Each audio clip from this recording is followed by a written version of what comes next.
Hello everyone and welcome back to my channel. Today I'm going to be doing a video on selling vintage photographs on eBay. I predominantly sell vintage postcards on my eBay store, but I've always really appreciated and enjoyed vintage photographs, and just recently I started getting into listing and selling them in my eBay store.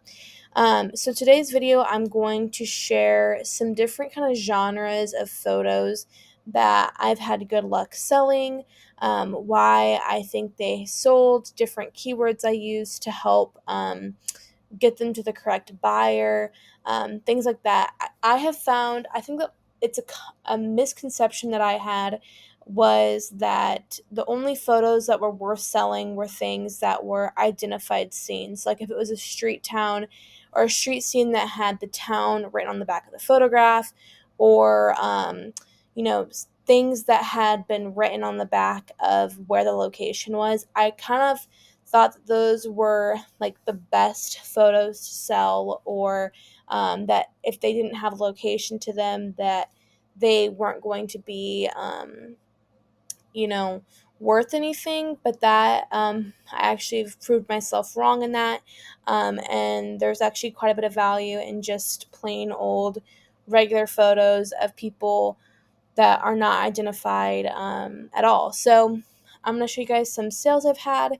The first one, this is um, a photo of three women from like the maybe even 1900s, but 19 teens at the latest, in their swimsuits.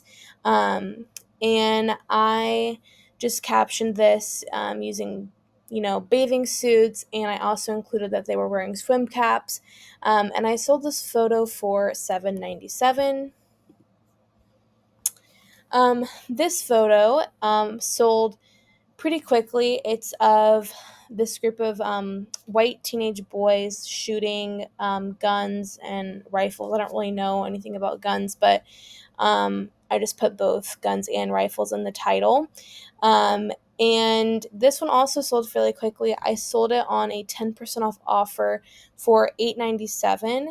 And I think a key word that I've used in several of my photos that I don't know if it helps or not, but I think that some photos do kind of have this suburbia American feel to it. So I did include the keyword suburbia in this listing, and I don't know if that helped sell it or not. But this one did sell pretty quickly, to my surprise, because I just didn't really think that people collected this type of photograph. But one thing I have learned from I've only been doing this for about a month, so I really don't know a lot. But I just thought I would share. What I've learned is that there is literally a collector for any type of genre of photo. Like you can get so specific and there'll be a collector for it, which I think is pretty neat.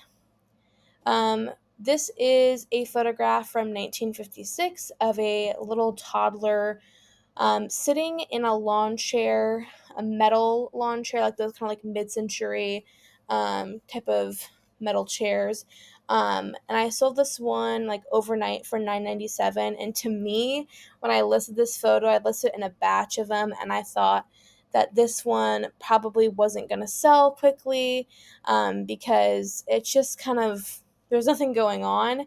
But to my surprise, it sold the first set of all of the photos I listed that night. So you just never know who's going to have interest in it. I also have seen a lot of other photo sellers list, or in their titles put snapshot instead of photo. And I think that sometimes that might help as far as keywords. This is a photo of this car. Again, don't know anything about cars.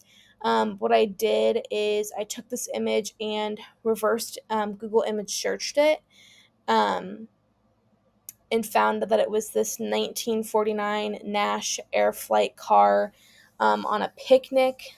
And there's this like camping scene with the little fire camp thing and the little pot and the picnic table. And so I kind of use those keywords in the title, and I had this one listed for $14.97 and sold it for I think like $13.47. This is another example of using that reverse Google image search tool. This is this little boy. It's actually not like an amazing photo whatsoever. It's not really in focus and it's kind of fuzzy. But when I reverse image searched it, I found that this specific toy was a Lewis Marks dump truck. And so I included that in the title. I put vintage toy in the title, gave it the date of about 1940s, and I listed this for $14.97, and it sold full price. This is another photo that you wouldn't think sells like that good. It's a later photo from the 1960s, and it's this little girl dressed up for Halloween. And I sold this photo on sale for $20.38. Again, I used some kind of keywords like the witch, Halloween, broom, costume, and this one sold fairly quickly. And it's out of season too, so. This is a photo of an identified place, Sad Monkey Railroad in Duro Canyon State Park. I kind of had to do some research on that and like figure out what this was. But this photo is from 1986, and I sold it for $8.47. I actually sold another photo of the similar railroad in the park, also for $8.47. So you might not think that photos this current, even though they're like 40 years old, would sell, but they actually do sell pretty well. This is the last kind of genre I'm going to talk about today, but trailers, RVs, campers, mobile homes, those all sell fairly well. This photo I sold I think for $7.48, so a 15% off offer. It's not identified. It's just this truck rehoming this mobile home, and from 1963. So the other photos that are like this, these all went to the same buyer, but as you can see, they're all just RV, trailer, camper home, um, mobile home scenes from like the 60s. This one's from like the 70s. But a bunch of these mobile home pictures, there's nothing like super special about them. Some of them honestly are not that good. But there's a buyer for pretty much everything out there, and someone went ahead and bought all of these mobile home pictures. So that is all of the pictures I have to share with you today. I think I might have this as like a running series of different genres that collectors are interested in buying for these vintage photographs. I do want to say that as far as sourcing these photographs it has been a lot easier than sourcing postcards.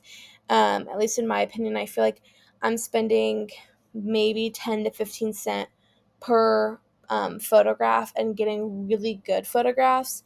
Whereas I felt like if I was like buying, lots on eBay or whatever the other platforms are, estatesales.net, HiBid, those things, that there was so much other interest from other postcard resellers and collectors that it honestly, like, I'd get priced out so early that like it wasn't even worth it.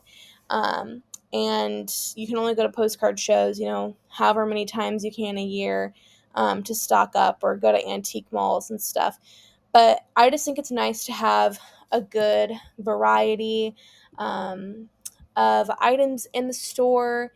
And it also kind of just allows me to, when I get bored of listing postcards, not that I really ever get bored, but if I get burnt out on listing postcards, I can kind of switch to this, and then get back to postcards and kind of go back and forth. But anyway, so again, I might have this as a running series in my YouTube channel, but we will see.